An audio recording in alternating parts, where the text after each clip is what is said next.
tudo bem? Hoje, em língua portuguesa, nós vamos falar sobre o gênero textual história em quadrinho. A história em quadrinho é uma narrativa. Essa narrativa é feita através da sequência dos fatos em quadros. Nesses quadros, nós temos imagens, ilustrações e palavras.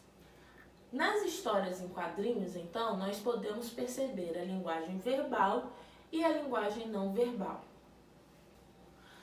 Além disso, nas histórias em quadrinhos, os personagens possuem falas e pensamentos.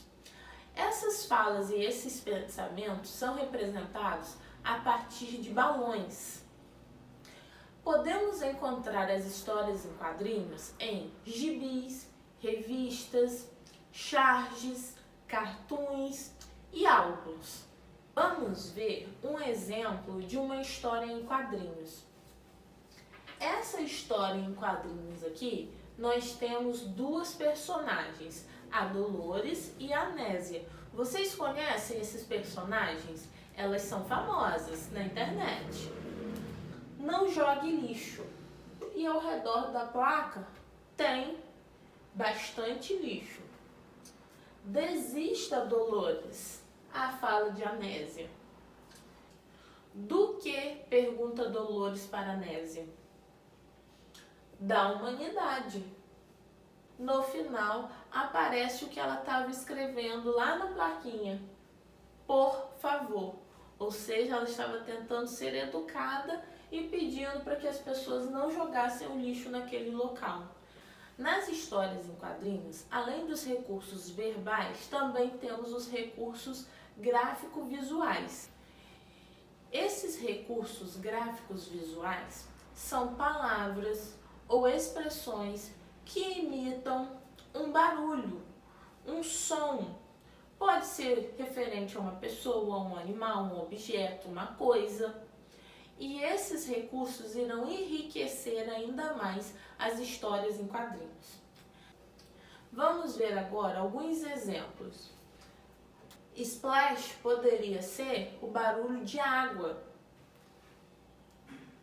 Pow, o barulho de alguém batendo em algum lugar. Boom, uma explosão. Zoom poderia ser referente à velocidade. Bang, um tiro. Aqui nós temos alguns exemplos de palavras ou de expressões que imitam o barulho de alguma coisa.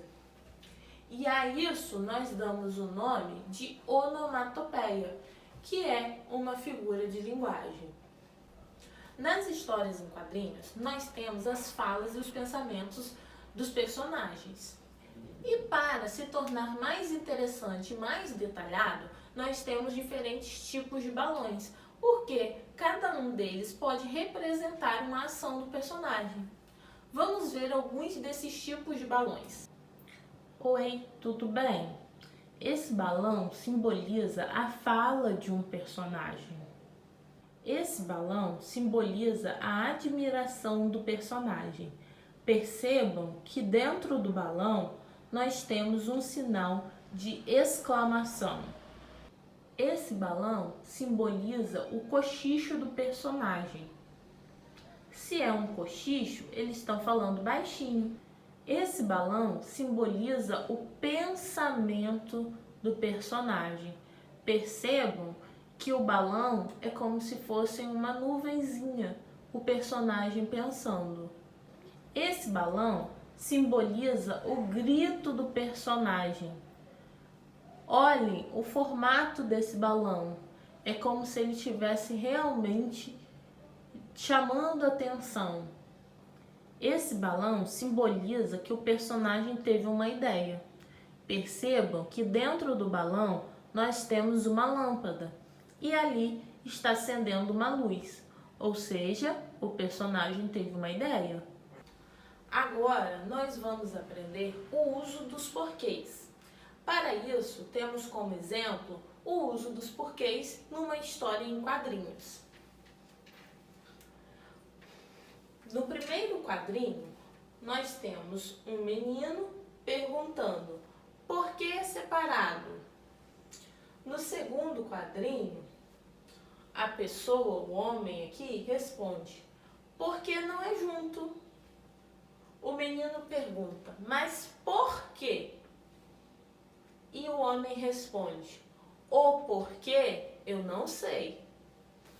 Então, nós vamos perceber que nessa história em quadrinho, nós temos 4 porquês. O primeiro porquê que nós vamos ver é o porquê separado e sem acento. Esse porquê, ele é utilizado em perguntas diretas ou indiretas. Vamos ver um exemplo de pergunta direta. Por que você não vai ao parque? Vamos ver um exemplo do porquê em perguntas indiretas. Não sei por que não consigo cumprir as tarefas. Esse porquê resulta na junção entre a preposição por mais o pronome interrogativo que.